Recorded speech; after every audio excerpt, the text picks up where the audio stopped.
Time has a strange way of slipping by. I remember moving to the city after a tough time in my life. The streets felt unfamiliar, the skyline full of promise and uncertainty. I sold my car, opting for a simpler lifestyle where everything I needed was a short walk away. I splurged on a Harley, my dream bike, which became my escape when I needed to clear my head. Daily walks to work and evenings alone in my apartment became routine. I didn't mind the solitude. After the chaos of my last relationship, the quiet was a welcome change. Mornings, especially, felt like a fresh start. I'd leave early while the city was still waking up, enjoying the calm before the demands of my job. My position at a manufacturing firm became the most stable thing in my life. But even then, small moments reminded me of how fast time was passing. As I mailed a letter, I paused, realizing it had already been a year. Time flies, I thought, continuing my walk to work. I chose a condo close to the office to simplify my life, with shops and restaurants nearby. My motorcycle was always ready for a weekend escape. At 6 a.m., the streets were quiet, and I made it to my office in under 15 minutes. After making coffee, I checked my emails, mostly junk, but a couple had important updates. By 7:10, I had reviewed sales and the previous night's production. The office slowly filled as I continued working. As purchasing manager, I oversaw about a third of our 175 employees. I'd been with the company for 6 years, and after the past few months, I was known as the rising star. I put in long hours, usually arriving around 6 a.m. and leaving after 7:30 p.m. My job had become my life. Today was month end, so I double-checked inventory, delayed 2 deliveries, and ensured all shop orders were closed. My boss, Ken, stopped by on his way out. "What are you still doing here? You've done great. Go home," he urged. "I'm just finishing up," I replied. "Seriously, take a break. The office is closed tomorrow for fumigation. Enjoy your weekend," Ken said as he left. I finally left after 8 o'clock. On my walk home, I noticed couples enjoying drinks and dinner, while I headed back to my condo alone. It was a renovated 2-bedroom unit with a large balcony overlooking a park and a lake. I loved taking early morning walks around the lake on weekends. As I got home and saw the blinking light on my answering machine, I didn't bother checking the messages. I just deleted them.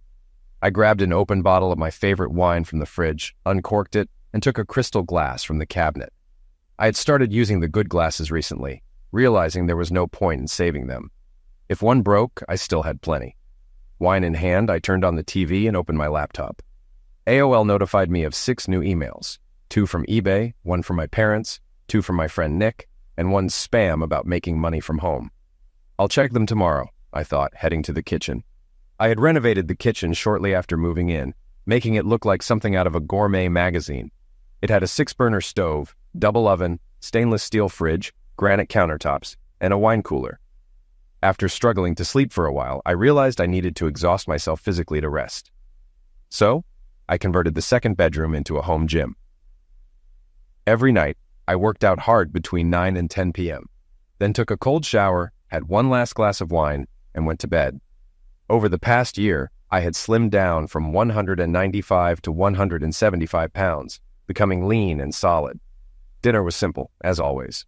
I didn't cook after getting home late, so I had local meals prepped and frozen for me. Tonight's was steak, peppers, and rice, ready in minutes. With another glass of wine, I watched the news, but it was the same depressing cycle. Violence, scandals, and reality shows that insulted my intelligence. I turned off the TV and headed to my workout room. I warmed up with 20 minutes on the treadmill and stretched for 15 before starting my real workout. 30, 45 minutes of punches and kicks on a heavy bag. Each punch felt like I was releasing a piece of myself.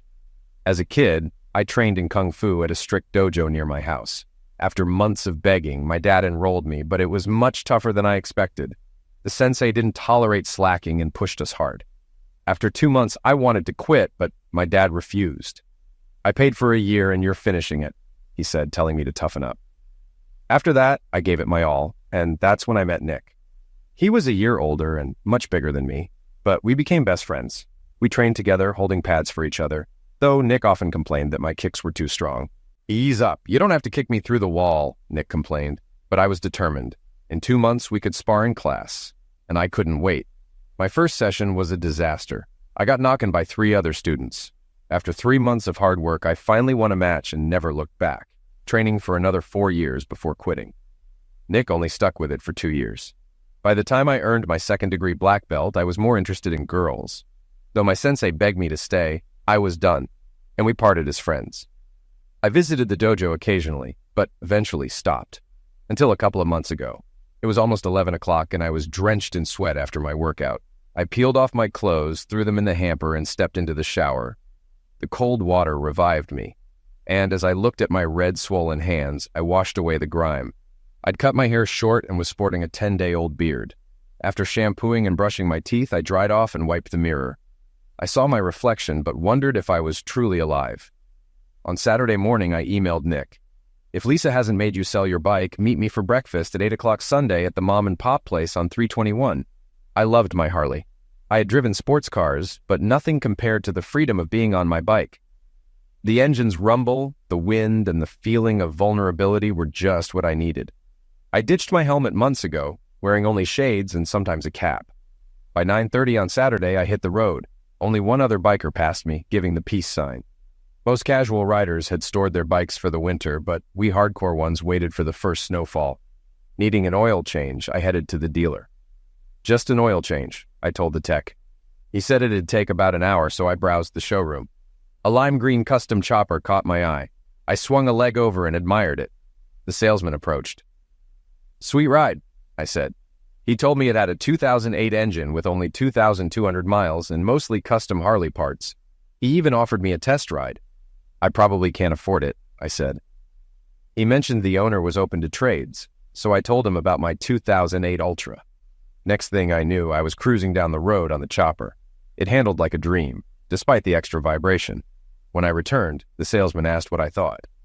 "A little more vibration than I'd like, but it rides well," I said. He offered to get the owner on the phone. When I asked why he was selling, the owner explained his wife hated the rear fender pad, so he had to get something more comfortable. "I made that mistake once, never again," I said. "You got any saddlebags for it?" "Yeah, and a small bolt-on windshield if you're interested," he replied. 30 minutes later, the couple arrived at the dealership with the bike's accessories, and after some negotiation, we made the deal. 45 minutes and $8,000 later, I drove off with their bike, and they left with mine. Definitely a win-win. I scheduled an appointment for the following week to swap out the seat and add a rear shock. After 100 miles, my back couldn't handle the hardtail ride anymore. When I pulled into the diner, Nick was already waiting with a coffee. "When did you get this beauty?" he asked, checking out my new ride. "Yesterday. Traded my Ultra for it. What do you think?" "Damn, it's awesome," he replied, spending the next 20 minutes admiring it and wishing he had the nerve to make a similar trade. "Lisa would eliminate me if I brought this home," he said. After ordering breakfast, I filled Nick in on the trade, and we caught up. Business was down for me due to the economy, but I told him we'd still have a strong fourth quarter after securing new distributors. Nick shared that his company had laid off nearly 10% of workers, and they were just trying to avoid bankruptcy. "I never thought I'd be happy just to have a job," he said. "I keep telling the guys to be thankful they're still working." We talked about Lisa's job at the hospital, which was secure but exhausting. "Sometimes she's so tired I have to pick her up at 3 a.m. because she can't drive home," Nick said. Nick hesitated before telling me that Lisa and Carol still kept in touch and that Carol occasionally asked about me. "Don't," I said sharply. "I don't want to hear it." He switched the topic and mentioned a rumor about me getting in trouble at the dojo. "I heard you cleaned house with Sensei's new fighter," he said, laughing. "It wasn't a big deal," I replied. "He was cocky after dropping someone in the ring, so I gave him a couple of sidekicks. Maybe I was a bit too forceful, but he wasn't guarding himself well." Nick laughed. "You never do anything halfway." We chatted for another hour before Nick had to go. He invited me to dinner with Lisa's family, but I declined, citing work. "You can't hide forever," Nick teased before taking my bike for a test ride. When he came back wide-eyed, he said, "I need one of these. It's way faster than my wide glide, though. I wouldn't want to take a sharp corner on it." I told Nick to stay calm and not follow my crazy lead. He headed home, and I took off for a long afternoon ride on my new green bike. Around 6:30, I stopped at a diner for a quick meal, a burger, onion rings, and a Dr. Pepper, while keeping an eye on my bike through the window. A group of girls parked next to it, and one climbed on, which didn't sit well with me. "How'd you like it if I sat in your car with my feet on the dash?" I asked, surprising them. Two jumped off, and the one on the bike asked if it was mine. "Yes, and didn't anyone teach you not to touch other people's stuff?" I said. "I didn't know my mom and my dad would have hotwired it," she replied nonchalantly. "How's it ride?" And how does anyone sit on that tiny back seat? It rides fine, and I don't care about the back seat since no one rides there anyway, I said, getting annoyed. Now get off my bike. Like I'd ruin it with my 105 pounds, she shot back. And I wouldn't ride with you even if you begged. She walked into the diner. I shook my head and returned to my table. The girls sat at the counter, occasionally glancing my way. When I was paying the bill, the skinny brunette approached me. I'm giving you another chance, she said. You look like a lost puppy, and I love puppies. You can give me a ride home as an apology for being rude? Surprised, I didn't object. 5 minutes later, we were riding back into town. The faster I went, the tighter she held on. After arriving at her place, she complained about the seat and handed me her number. Call me when you fix the seat, she said, walking up to her apartment. By the way, I'm Pam. Good looking, but pushy, I thought, slipping her number into my pocket. The month end went well, and I secured a 5% price cut from 2 vendors, which earned me some praise. Ken even mentioned I might get a company car. Keep it up, and there might be a bonus this year, he said. I got a new gel-filled seat and rear shock for my bike, making it much more comfortable. I also asked the dealer about a better passenger seat and ended up buying a quick-release one for occasional use, even though it cost a fortune. Harley parts always do. I toyed with Pam's number for a week. I hadn't dated much in the past year, just 3 dates, and one was with a female customer for business. The other 2 dates didn't go anywhere. I hated blind dates. Hello, Pam, it's Steve, I said, wondering if she'd remember me. Steve who? She asked. Green Chopper, I replied. I thought you were a lost cause. What took you so long to call? Work's been busy, and I had to get a few things done to the bike, I explained. There's a ride this Saturday. Want to join? Did you fix the seat? She asked. Let's just say it's big enough now, I joked. All right, I'm in. What time? 9:30. Dress warm, it'll be cold. Highs in the 50s. Got a leather jacket and boots? I'm good. Just don't be late. I'll meet you out front, she said, ending the call before I could fumble more small talk. It felt like I was a teenager asking someone out for the first time. Saturday came, and I bundled up in heavy leathers and gloves. It was freezing, so I had to stop and put on a stocking cap. By the time I picked up Pam, I was 5 minutes late. You're late, she said immediately. Only by 5 minutes, I replied. Late is late. Now let me see this new seat, she said, inspecting the bike. I bolted on the seat, and we headed out. Pam held on tightly, her face pressed against my back as we rode. When we got to the dealership, she rubbed her numb face. That was cold, she said, shivering. I handed her a neoprene mask. This will help. It has a skull on it, she complained. It's for warmth, not fashion, I said, slightly annoyed. The ride began at 10 o'clock, lasting 2 hours with about 30 bikes, mostly single riders.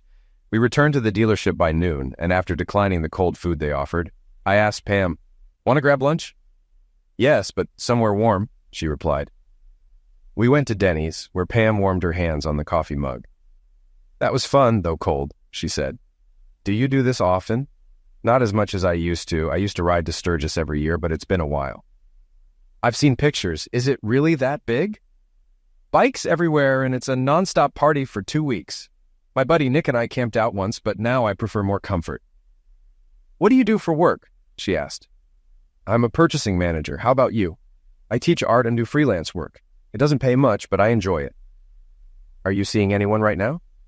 Why, are you applying? She teased, noticing me squirm.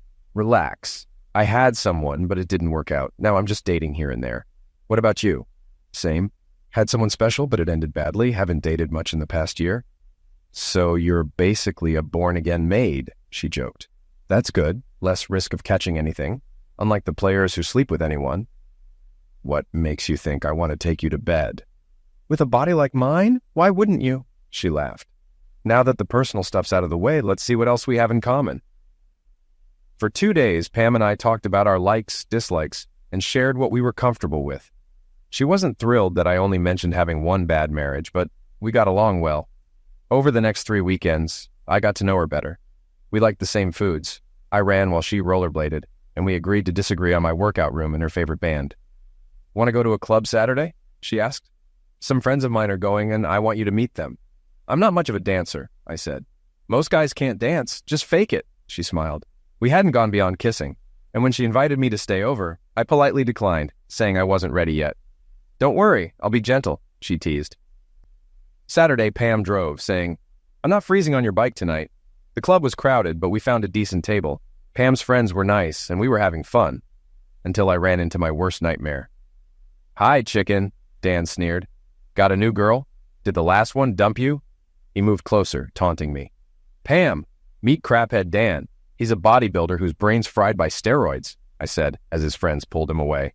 I couldn't resist adding, I hear after the gym closes, the bodybuilders blow each other. Dan snapped, flipping our table and causing chaos. Bouncers kicked all of us out. Stay inside, Pam, I told her. You don't want to be part of this. I'll call you later. Outside, Dan and his buddies started pushing me. Afraid of me, Dan? Need backup? I taunted. Dan swung wildly, missing every punch, while I dodged and slapped him in mockery. When he rushed me, I sidestepped and kicked his knee with a crack, then shot him with a spin kick to the chest. As he struggled to rise, I kicked his jaw, shattering it along with his nose. One of his buddies grabbed me from behind, but I stomped on his foot and slammed my head into his face, breaking his nose. He dropped, and I looked for the other guy, but he had disappeared. I walked over to Dan, moaning on the ground. I grabbed his hair, leaned in, and whispered, "Tell Tom if I find him, it'll be worse." I let his head fall on the ground and kicked him in the groin before walking away. Then I saw Pam, standing with her mouth open. "I told you not to come out here," I said, grabbing her arm. "We need to go before the police show up." I quickly guided her away from the scene. We hurried to the parking garage and found Pam's car. I opened her door, pushed her into the passenger seat, and sped off towards my condo. The ride was silent as Pam stared at me.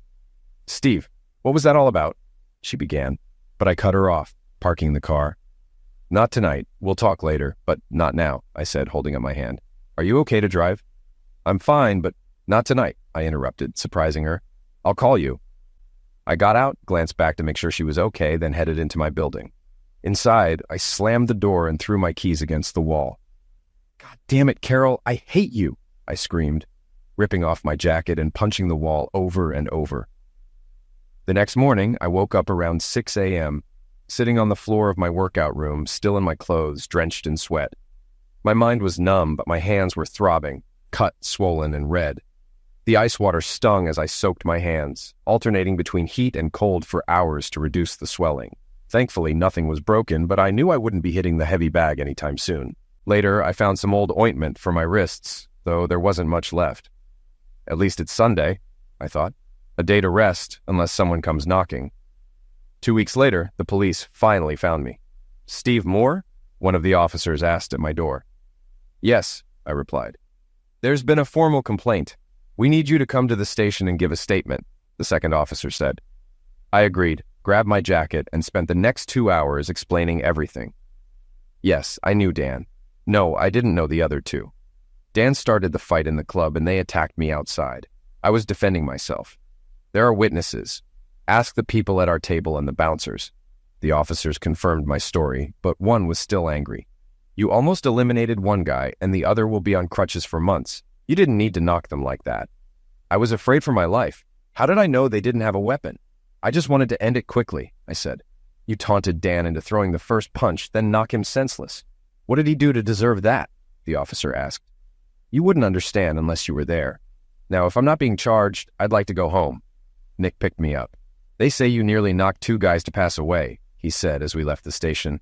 "Not both, just one. I don't want to talk about it." "Maybe you should talk to someone about your anger," Nick suggested. "I don't have anger issues. Let's drop it," I snapped.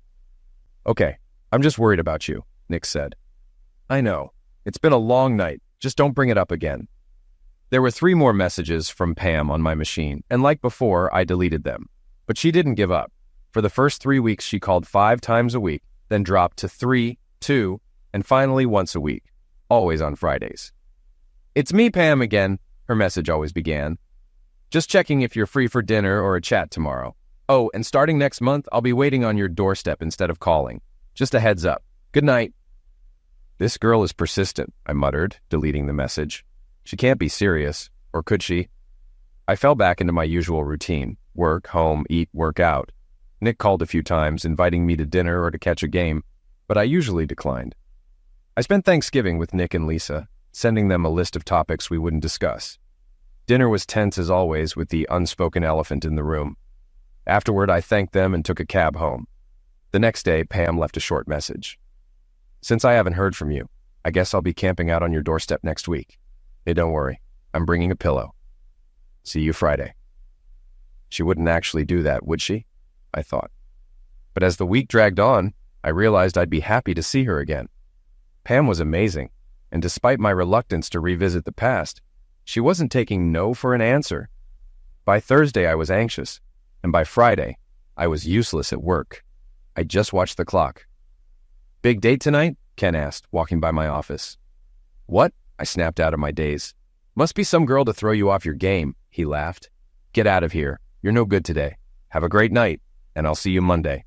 I left the office, grabbed my company car, and found myself speeding home, heart racing. Calm down. She might not even show, I told myself, easing off the gas. I parked near my building and waited in the car for over an hour, watching the entrance. I made calls, reviewed some proposals, and froze in the cold. Still, no sign of her. Frustrated, I decided she was messing with me. As I headed to my condo, I saw Pam sitting on a pillow by my door. Are you always this late? No wonder you have no life, she said, standing up. If it weren't for a kind old lady, I'd still be waiting outside. Aren't you going to invite me in? She asked, holding a sofa pillow.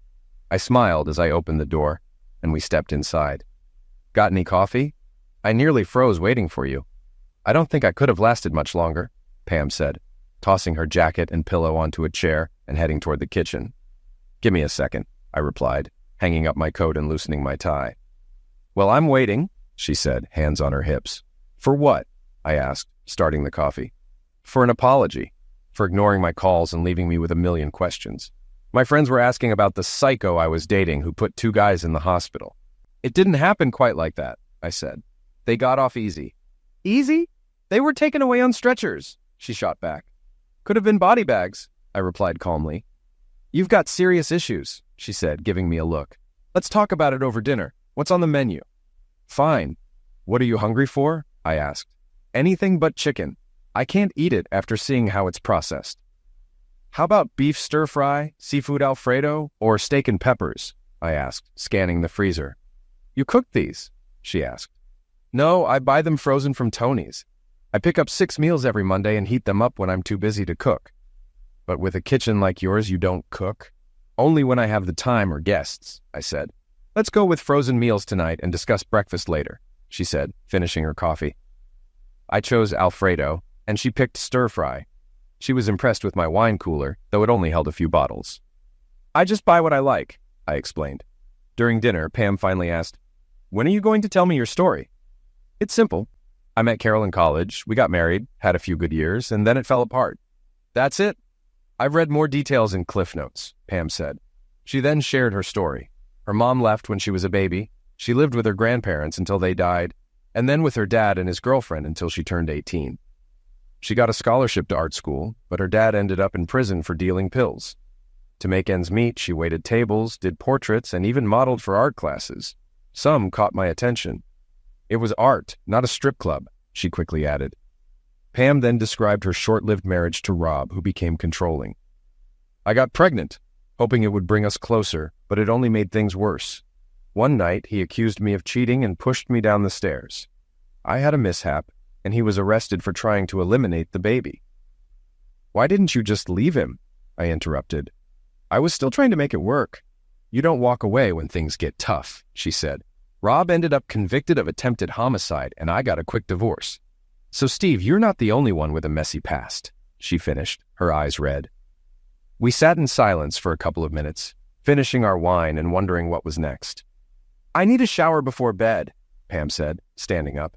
Since I didn't bring clothes, I'll have to borrow something of yours. So, get moving if you want me in bed tonight, she added with a smile. You can bare your soul tomorrow, she teased, heading to the kitchen with our glasses. I showed her the bathroom. I'll grab you a toothbrush. Need anything else? You're so prepared. This will do for tonight. I'll bring my own stuff next time, if there is a next time, she said, stepping into the shower. While she showered, I laid out everything she might need. I joined her, and after our steamy shower, we dried off and hurried to bed. It had been over a year since I'd been with someone. We made love, then lay silently in each other's arms for a while. One more brownie, then let's call it a night, Pam said softly. We fell asleep together, though she drifted off first. I knew tomorrow would be tough. She'd want answers, especially after opening up to me. I wasn't sure I was ready, but I didn't want her to leave. God damn it, Carol, I thought bitterly. Pam woke up to sunlight but found me gone. She spotted a note on my pillow. Went for a run around the lake. If I'm not back when you wake up, look for me out the balcony and yell. What is he, crazy? Pam muttered, wrapping herself in a blanket. She checked outside and saw it was freezing, shaking her head at the idea of running in that weather. She sat by the balcony doors and waited. About 15 minutes later, she spotted me running. Hey, sailor, you want to get laid? She yelled, waving. I waved back and headed inside. How long have you been up? I asked. About 20 minutes. Isn't it cold out? Not if you keep moving. Running gives me a morning high, I said, heading to the bathroom. Give me a minute to shower, then I'll make you breakfast. As I stepped into the shower, Pam followed. You washed my back, so I'll return the favor, she said with a smile. Between the shower and other activities, breakfast was delayed by over an hour. After 2 showers and plenty of fun, we finally got dressed. Coffee, tea, or hot chocolate? I asked. Coffee sounds perfect, Pam replied.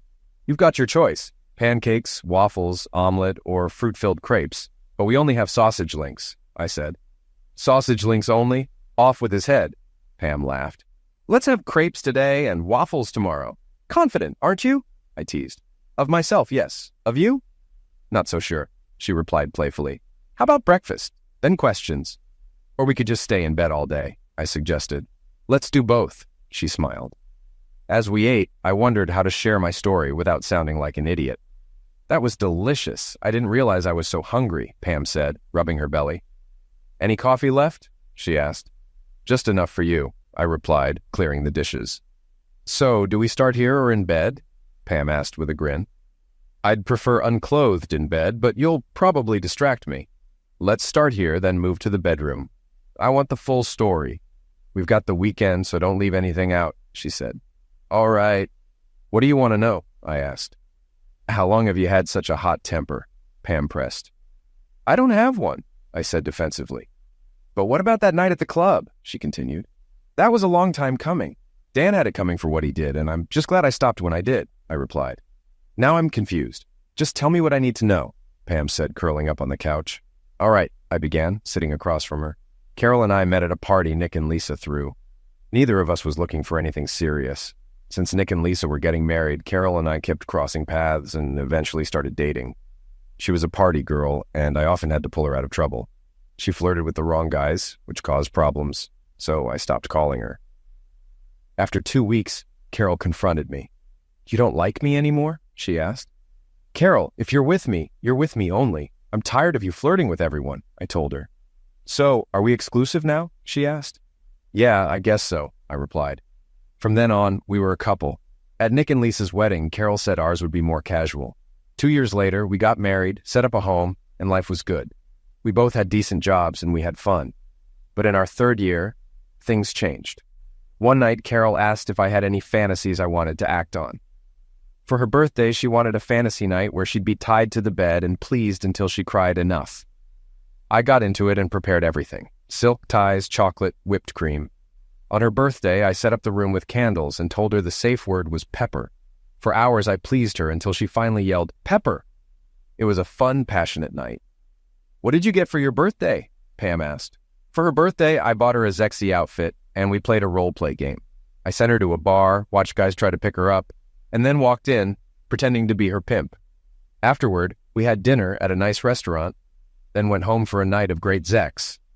The following year, for her birthday, I was supposed to be her slave for the night. It didn't go well. We went to a dance club, and I spent the evening fetching drinks while guys hit on her. That's when I met Dan and his buddy Tim. They danced with Carol and flirted with her all night. Dan even handed me $20 and said, Get us another round, boy. Carol backed him up, saying, You promised. Just go get the drink. When I returned, Dan and Carol were grinding on the dance floor. Furious, I told her it was time to leave, but Dan shouted, Why don't you wait in the car, boy? I grabbed Carol and said, Pepper, the safe word. She finally agreed to leave, but kissed both guys on the cheek before we went. The ride home was silent. When we got back, Carol said, That was fun. Fun? I was humiliated. You danced like a cheap hooker, letting those guys paw at you, I said angrily. What if I had done the same thing with some girl while you sat there waiting for your turn? It was just a joke, a fantasy, Carol insisted, but I was too upset to listen. You went too far, I told her, pouring drink after drink. I almost punched that guy. When she tried to touch me, I pushed her away. Don't touch me until you get the stink of those guys off you. Carol went to bed, and I passed out on the couch. The next morning, I woke up hungover with an empty bottle of Jack Daniels. For the next 2 days, we barely spoke, until she finally blew up at dinner. Get over it, Steve. I pushed it too far, but no one got hurt, and we're still married. What's the big deal? She shouted. Fine. For my birthday, I want a ménage à trois, with 2 other women, I said. You mean me and another woman? She asked. No, me and 2 other women, and you just get to watch, I replied. Okay, if that's what you want, she said. I packed my bags and told her, I'll call and tell you where to send the rest of my stuff. I'm not into sharing or swinging, Carol. I left, hearing her scream something as I walked out. I ended up at a Holiday Inn bar where Nick found me. Want me to tell her I found you? He asked. Not yet. We have different ideas about what being unfaithful means. And I'm doubting my marriage, I said, downing another beer. She's crying at our place, Nick said. She's only upset because I won't go along with her. She was dry humping those guys while they called me boy. And she doesn't think she did anything wrong, I said. Nick joked, well, I guess you won't be trying that fantasy again, but quickly realized it wasn't funny. Sorry, bad joke, but you're not really leaving her, are you? Not this time, but if it happens again, I'm done, I replied. After a couple of days, I went home, and the makeup Zex was incredible. Things were fine until my next birthday. Ready for that ménage à trois? Carol teased. I found 2 hot babes. It was a joke, I said, frustrated. She then suggested a couples massage by another couple instead. The massage began with both of us lying side by side on the bed, close enough to touch, but not kiss. The woman was stunning, and the guy looked like a Greek god, both barely dressed and oiled. We weren't allowed to touch them. As I felt the woman's hands on my back, I suddenly realized the guy was massaging Carol. That's when I ended the session. Carol looked disappointed, clearly enjoying herself. I paid the couple and sent them on their way. When I got back, Carol smiled. That was interesting. Didn't like your massage? I didn't speak to her for the rest of the day. The next morning at breakfast, I asked, was getting massaged by a guy one of your fantasies? I thought it was my birthday gift, she replied. We both had our fun, and no damage was done. Looking back, I regret not speaking up then. My silence made her think I was okay with it. I told her we should stop with the fantasies, but by then, the damage was done. She believed she could do whatever she wanted without consequences. After 2 hours of talking, I was thirsty, so I grabbed a glass of juice and sat next to Pam. Things got out of hand, I admitted. Pam shrugged. We've all done things in the heat of the moment. It's human nature. We debated dinner options and ended up at an Italian restaurant. Over wine, Pam said, doesn't sound like the worst marriage ever. What she did later was much worse. I'll tell you after dinner, I replied as our food arrived. On the cold walk home, I continued. Carol wouldn't tell me her plans for her next birthday. She just said it would be a night to remember. By Friday, I still didn't know what she had in mind. After dinner, she led me to the bedroom, undressed me, and tied me up with handcuffs and leather straps. It was supposed to be fun, but then I heard the doorbell ring. My heart raced, terrified it might be Nick and Lisa. It wasn't them. Pam and I reached my condo, and she protested when I stopped. Finish the story, she said, settling on the couch. I need a drink first, I replied, grabbing 2 Coronas. I've never told anyone about that night, and it's going to put me in a bad mood. You don't have to if you don't want to, Pam reassured me. No, it's time I unload this. I just don't want to drive you away again. I'm not going anywhere, Pam said. All right, just be warned, I replied. There I was on the bed when I heard voices. I should have called out the safe word pepper, but curiosity got the best of me. I heard them head to the spare bedroom, and after waiting 10 to 15 minutes, I started calling Carol's name, getting louder each time. Eventually, I screamed. 15 seconds later, my world fell apart. Dan, unclothed, walked in and taped my mouth shut. That'll keep you quiet while Tim and I have fun, he sneered. You really are a cuck. She's too much for you, but don't worry. We'll take good care of her. He tossed the handcuff keys on the dresser, taunting me, then left. I screamed into the tape and fought the restraints, hearing Carol scream in the distance. I struggled for what felt like hours until I physically couldn't move. Dan eventually returned, slapping my face. I just had wild sex with your wife, and she loved every minute. We should do this again, he mocked. After he left, I thrashed until the bed collapsed. I lay there, drained and unable to move. I heard the front door close and the shower running. I felt dead inside. At some point, Carol came in screaming when she saw me. She freed me, babbling apologies about how Dan was supposed to release me. My hands and feet were bloody, but all I could see were the hickeys covering her body. I lost control for a moment, raising my voice and causing a mess in the bedroom as I angrily threw things around. I stormed into the guest room, saw the messed up bed, and started destroying their room too. Then I felt an electric shock. After the third jolt, everything went black. I woke up in a hospital room, restrained. A nurse sat nearby and explained I was in Memorial Hospital, brought in the night before. "How are you feeling?" she asked. "Tired and my hands hurt," I replied. "You lost a lot of skin, but you'll live," she said before leaving. The doctor came in next. "You look better today. I'll remove the restraints," he said. "You'll have scars, but they'll fade over time. You're free to go, but you'll need pain medication and ointment for your hands. The police say no charges were filed. Oh, and you don't have any clothes." "That's fine. I'll call a friend," I assured him. Nick brought me clothes and asked, "What happened last night?" "Carol came to our place, crying, saying it all went wrong. What's with your hands?" "Nick, listen carefully. Don't ever mention last night or Carol again," I warned him. "If you do, you'll never see me again. Now please just drive me home. No more talking." We drove the rest of the way in silence. I knew Nick had a lot of questions, but I wasn't in the mood to talk. I thanked him as I got out and headed into my building. Without a key, I went to the manager's apartment and asked him to let me in. Mr. Kelly opened the door, and we stepped into a mess. Furniture and clothes everywhere. "Steve, I'm not throwing you out, but you need to find a new place within 90 days. "I'm sorry," he said before leaving. I crashed on the couch that night, still in my clothes. The next morning, I surveyed the damage. The bedroom furniture was trashed, and Carol's clothes were scattered everywhere. I made coffee, then found my phone buried under a pile of stuff. I had 3 missed calls from Carol. I turned off the phone and unplugged all the others, except for the kitchen one, which had an answering machine. As I finished my second cup of coffee, the phone rang. The answering machine picked up. "Steve, I know you're there. Please call me. What happened wasn't supposed to happen like that. I'm scared to come home." "I love you," Carol's voice said. Ignoring it, I decided to take a shower, wrapping my wrists to protect the wounds. Afterward, I made a shopping list and headed out. I picked up my prescriptions, medical supplies for my wrists and ankles, some lawn bags, and hit the ATM to withdraw the maximum allowed from both our accounts. I also canceled my Sprint account and opened a new one with a blocked number. My last stop was the liquor store for some Coronas. Back home, I found more messages, 2 from Carol and 1 from Lisa. I deleted Carol's and listened to Lisa's message. She said she was coming by at 7 o'clock to pick up a few things for Carol. Looking at the time, I realized I had 2 hours to get things ready. I filled 12 bags with Carol's clothes, shoes, and other belongings. After a break and a couple of beers, I finished by peeing in each bag. When Lisa and Nick arrived, Lisa asked, "What's all this?" "All of Carol's stuff," I replied. "I just came for a few outfits," Lisa said. "I'm being asked to move out and I'm not taking Carol with me.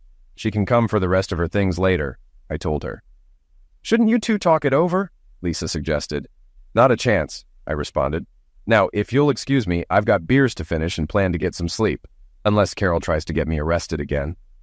They left with what they could carry, and I flipped the bloodstained mattress, crashing for the night. The next morning, I woke up at 9 o'clock in pain. I took some painkillers with the last of my beer and went back to sleep. That's how I spent the weekend, drifting in and out of sleep. I called my boss and requested the week off, explaining I'd been in an accident. He was understanding, giving me the time I needed. It seemed like the wreckage of my marriage was reason enough. On Monday, I finished what I started. I withdrew half the money from our joint savings and checking accounts, opened a new account in my name, and signed paperwork to remove myself from our shared accounts, though it would take 7 days to process. I canceled our joint credit cards, paid off half of the ones with a balance, and updated my HR records to remove Carol as the beneficiary of my 401(k) and life insurance. It was a productive day. The rest of the week, I searched for a new place to live since my time was limited. Carol, after weeks of me ignoring her calls, started emailing me constantly. I didn't know why she didn't just stop by, but maybe she remembered the last confrontation. Finally, I replied to one of her emails. Our marriage is over, Carol. Please leave me alone. I hope your night with Dan and Tim was worth it. To my surprise, she replied, I'm so sorry, it wasn't supposed to happen like that. Dan told me he let you go and that you left. I wasn't thinking clearly. We'd smoked a few joints. I'll give you some space. I really love and miss you. I finished my beer and said to Pam, now you know my night from hell. I still hate her more than you can imagine. So that's why you went after Dan? What happened to Tim? Pam asked. I hired a private detective a month ago. I know where he works, lives, and his gym schedule. After dealing with Dan, I'm not sure where he is now, I replied, still trying to calm down. Steve, why bother with Tim? Dan was the main problem, and he's out of the picture. I need to close this chapter, starting with Tim and ending with Carol, I said. You're scaring me. You're not thinking about hurting Carol, are you? After what you did to Dan, you'll end up in jail. I won't hurt her physically. Physical pain fades. She deserves much more. She will pay, I said, pacing angrily. Steve, let it go. You're not divorced yet, but you're practically free. Just sign the papers and move on, Pam pleaded. I can't let her off that easily. She has to pay for what she did, I shouted, with a wild look in my eyes. Steve, I don't like this side of you. You don't forgive, you just want revenge. If you go through with this, we're done, Pam said, grabbing her coat. Don't call me after this is over. Goodbye. Pam, I muttered as she left. 2 weeks later, I confronted Tim as he opened his apartment door. We need to talk, I said, pushing him inside. Look, it was all Dan, he babbled. Carol set everything up. We were supposed to let you join in. I didn't know you were still tied up until we were leaving. I'm sorry, man. Please, just leave me alone.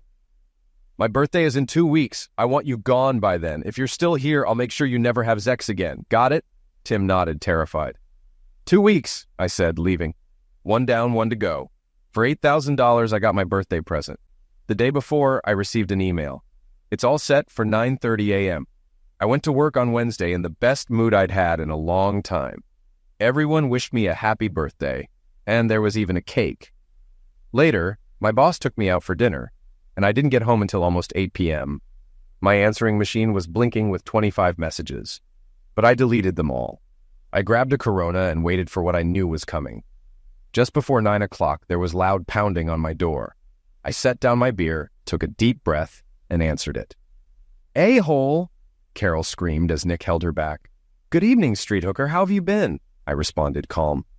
How could you send that video to my parents and friends? She cried, starting to sob. What video? Maybe if you describe it, I'll know which one you mean, I replied sarcastically.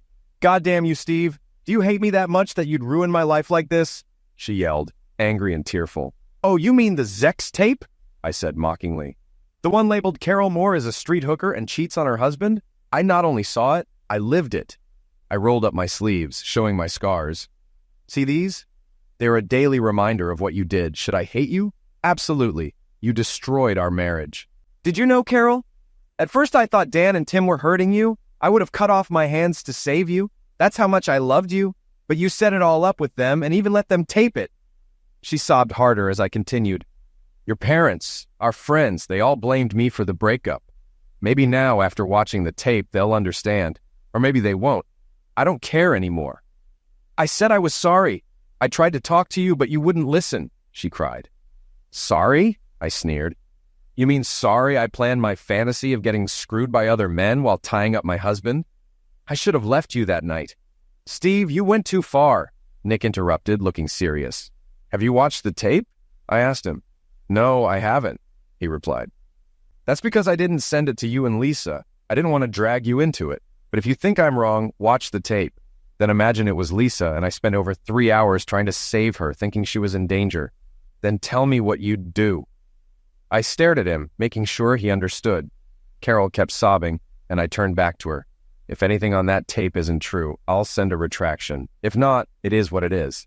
And just to part on a good note, I've got a little gift for you, I said, handing her a manila envelope with the divorce papers. Signed, notarized, and delivered, I added. If you don't mind, I've got things to do. The Zex was nice, but the rest of the marriage was garbage. I shut the door and leaned against it, knowing it was finally over. I had hired a hacker to send the tape to her parents and all the friends who had taken her side. I could have sent it to her work, her parents' church, or even the world, but I didn't. I just posted it on 2 adult sites, figuring the income would cover the hacker's fee. Carol threatened court, but nothing happened. The tape had been routed through overseas sites, making it untraceable. 3 weeks later, I got a short email from her parents. "We're sorry. We never knew." Some old friends tried to apologize, but I didn't respond. The tape spread quickly, and Carol became infamous. She quit her job and moved away within a month. People at work saw the tape but never said anything. They saw me as the sufferer. 2 months later, Nick reached out. He'd seen the tape and admitted he might have done the same thing, but to keep peace in his family, we couldn't hang out for a while. I understood. I had lost Pam and Nick, at least temporarily. I started dating again. About 4 months after that night, I ran into Pam at a downtown club. She was with friends, but eventually came over. "Hi, Steve. How are you?" she asked. "Never better," I replied. "I heard what happened and saw part of the tape online," she said. "You had no idea when you judged me," I cut her off. "You thought I was just some crazy guy trying to ruin his ex-wife's life. Well, you made your choice." "Maybe we could talk sometime," she suggested. "Pam, I really liked you, but it wasn't enough. You've got too much baggage for me now," I said bluntly. "My date is coming back." I nodded toward a redhead approaching. "Take care, Pam. I hope you find someone who meets your high standards," I said as I kissed Tammy when she reached our table. "Not introducing me?" Tammy asked. "Tammy, this is Pam. We used to date," I said. "Well, Pam, he's mine now. Good guys are hard to find," Tammy said firmly. "Nice to meet you," Pam said stiffly. As Tammy suggested we leave, I hugged Pam and whispered, "I was really falling for you. It took me weeks to get over you. Too bad you didn't understand." I kissed her on the cheek and walked out with Tammy. Pam watched us leave and muttered, "Damn, if only..."